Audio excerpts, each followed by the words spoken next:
যখনই তোমরা জানো, when you study the Newton's all of the theories, first of all we discuss about the apple. This apple does not go upside, does not go left, does not go right, does not go in either side. That should be go to the earth, right? Apple সবসময় নিচেই পড়ে, উপরেও যায় না, বাদিকেও যায় না, ডান দিকে যায় না, অন্য দিকে ছিটকে যায় না, সোজা নিচে কেন পড়ে?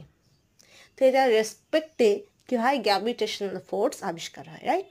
এটা পৃথিবীর ক্ষেত্রে অভিকর্ষজ বল বলা হয়, মহাকাশের ক্ষেত্রে মহাকর্ষজ বল বলা হয়। পৃথিবীর যেটা আছে সেটা গ্র্যাভিটেশনাল ফোর্স, মহাকাশে যেটা আছে সেটা হলো তোমার, সেটা আবার একটু আলাদা থিওরি বলে, সেটা বলে মহাকাশে প্রত্যেকটা বস্তু একে অপরকে আকর্ষণ করে, সেটাকে বলে মহাকর্ষজ বল। তো এই জিনিসটা তুমি ফিজিক্সে খুব ডিটেলসে পড়বে।